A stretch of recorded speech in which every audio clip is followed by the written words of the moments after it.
Donc, cette semaine, une des grandes nouvelles, c'était le fait que la NASA, avec le télescope James Webb, le télescope spatial, ont dit, ah, nous avons découvert une exoplanète. Et ça, c'est intéressant. Je vais vous expliquer un peu comment est-ce que ça fonctionne, malgré le fait, je pense que je l'ai peut-être mentionné dans le passé, mais tout de même, c'est fantastique. Donc, l'idée ici, c'est que un télescope pourrait nous dire qu'il y a des planètes dans l'univers, autour d'une étoile à quelque part, et on a des données sur ceci. Alors, comment est-ce que ça se passe? Donc, si nous avons, alors ici, le premier graphique qui est fantastique, c'est celui-ci, comme ça. Et je vais vous montrer pourquoi et comment est-ce qu'un graphique comme ceci est fait. Donc, on peut voir ici nos deux axes. Nous avons ici la ligne blanche qui est la ligne la mieux ajustée des données.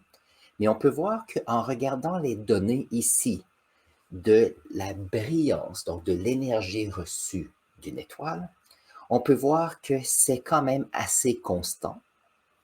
Par contre, chose intéressante, il arrive un moment où la quantité de lumière a une proportion qui descend de façon assez prononcée et on a ici la lumière du soleil ou de l'étoile qui est bloquée et où la lumière revient. Donc ça, c'est intéressant comme graphique et voyons voir si on peut indiquer comment est-ce que ceci fonctionne. Donc, aussi bien utiliser le rouge pour l'étoile. Donc, si nous avons une étoile comme ceci, et nous avons notre petite Terre qui est là, qu'est-ce qui arrive? Nous avons ici de l'énergie qui arrive de cette étoile. Donc, si on est pour prendre cette étoile comme ceci et on en fait notre sphère,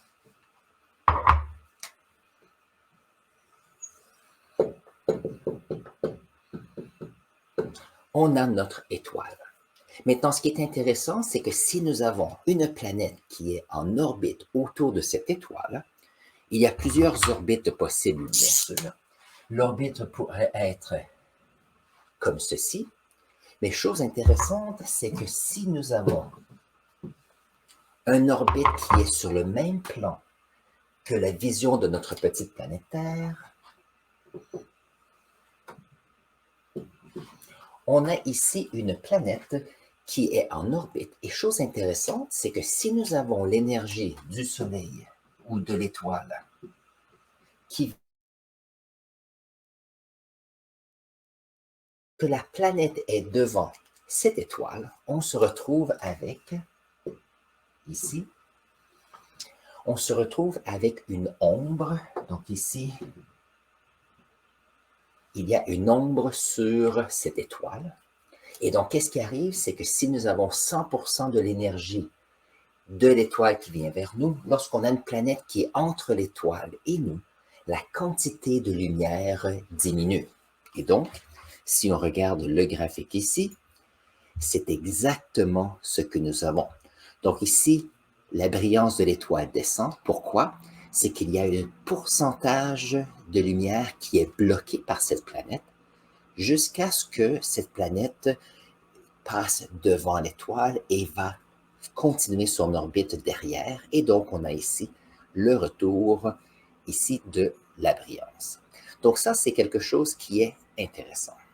Maintenant, si on regarde l'information qui est utile, si nous avons une petite planète ici et que nous avons des rayons de lumière qui passent comme cela, il y a des rayons qui vont passer autour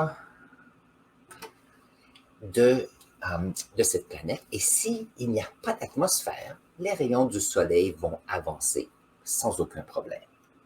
Par contre, s'il y a une atmosphère autour de cette planète, à ce moment-là, qu'est-ce qui arrive? C'est que la lumière qui arrive ici va être affectée par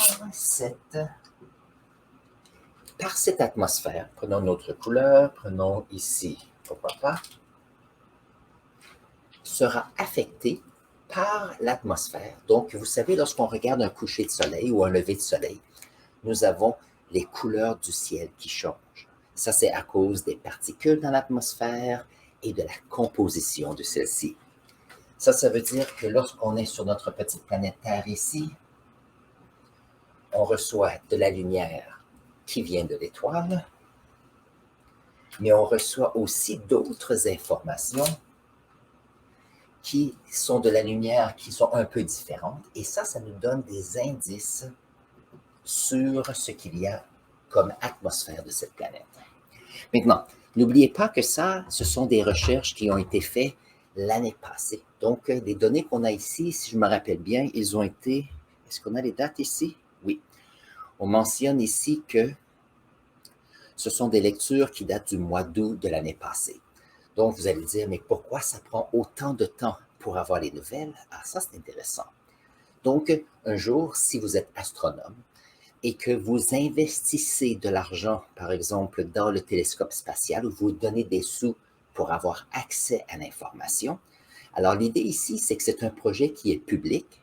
Par contre, les chercheurs, les institutions de recherche, les universités qui vont donner de l'argent pour des données vont donner des sous et habituellement, ces données sont privées pendant, je ne sais pas, 4, 5 ou 6 mois.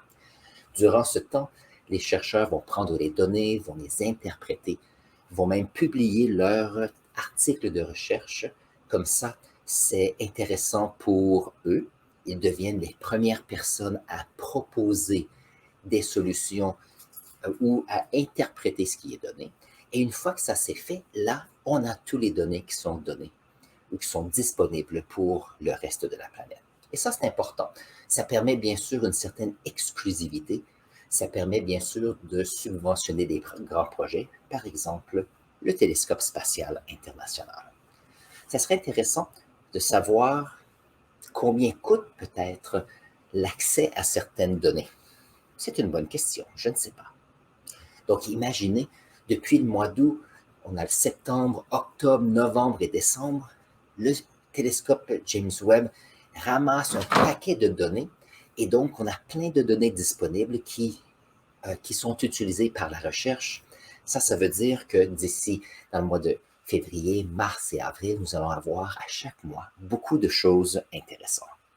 Et donc ça, c'est intéressant ici. Alors ici, l'autre petit graphique qu'ils ont, c'est que on a ici la ligne orange. Si on a une étoile qui brille et on reçoit la lumière, on a comme une ligne de référence. La lumière n'est pas déviée. Et ici, on a une petite ligne verte ici. C'est un modèle que si l'atmosphère de la planète est faite de méthane, dans le mauve ici, c'est si l'atmosphère est faite de dioxyde de carbone. Donc, on peut voir qu'il y a des effets qui changent. Et donc, la question, c'est qu'on a des modèles et on fait une analyse, on compare les données pour nous permettre d'avoir des choses intéressantes. Et ça nous donne ici que la NASA, le télescope, confirme la première exoplanète. Donc, on avait déjà fait l'étude d'exoplanètes parce que le télescope spatial Hubble, il y a aussi d'autres télescopes qui ont été envoyés dans l'espace, mais James Webb, qui est toujours excitant, qui est notre grand projet, nous donne des données fantastiques. Et ce n'est pas ici basé sur quelques suppositions. Nous avons, si on regarde ici, on a un graphique avec des données empiriques, des données quantitatives pour soutenir leurs suggestions et leur interprétation.